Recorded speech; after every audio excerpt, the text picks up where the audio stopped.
bulshadeenna inay xanuunsan tahay qisaan xasuustay baan idinka sheekaynayaa inaanu bulsho xanuunsannahay nin xeer ilaaliyaaba ay u warramayay habeen gurigiisa igu casuumay wuxuu yidhi maalintii aan shaqada bilaabay asbuuc intaanan joogin nin baa ii yimid weliba qaylu ku soo galay albaabka qaylo soo qaylinayo la celinayo war ninkan maxaad u celinaysaa waa soo baxay yaa weeye waa ninkan maxaad u celinaysaa aduu ku rabo dee soo daaya wakti ma dhigan hadda ii soo daayo waa la soo daayay wuxuu yidhi niyo waxaan la qaylinayay nin baa jira dil ku xukuman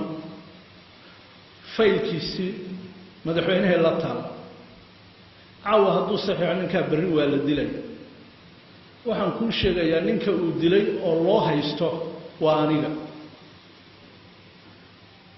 warbal fariisuu yidhi maxaa tiri ku soo celi ninkaas ninka uu dilay oo loo haysto waa aniga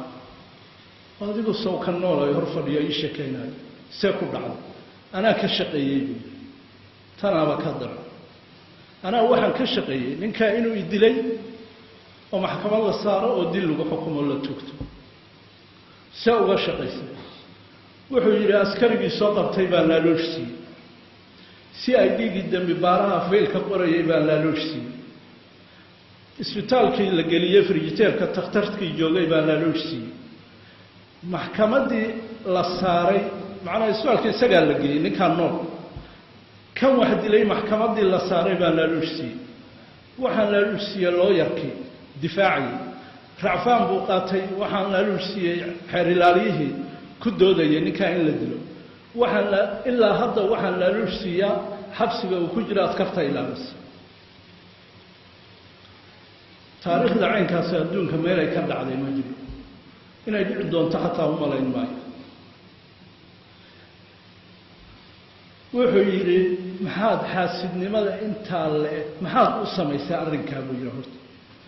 waxaan u sameeyey buu yidhi waxaan jeclaystay isagoo la wado oo garbaduub loo wado oo tiirka lagu xiraayo inay indhaha iyagu isqabtaan uu arko inaan tiir ku xiray oo aan toogtay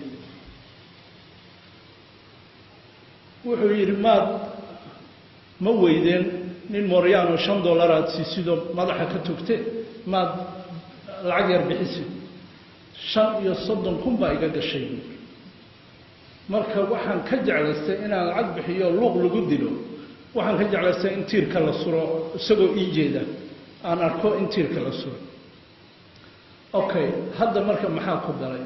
hadda ilaah baan u toobad keenayo waxaan aan galay inay dembi adag tahay baan dareemay ilaah baan u toobad keenay ninkaa in la dilo ma rabin oo xaasidnimada intaa la eg maxaa ku gaarsiiyey waxaa gaarsiiyey buu yidhi ingiriiskaan deganaa lacag baan u soo diray shirkad baan wadaagnay shirkaddiina waa iga dhacay xaaskaygiina waa guursan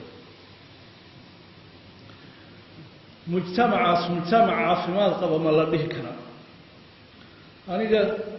laba yaabi maayo mida kan shaydaanka ka batay oo u sheekeeyey oo maskaxdiisu ku xaaraya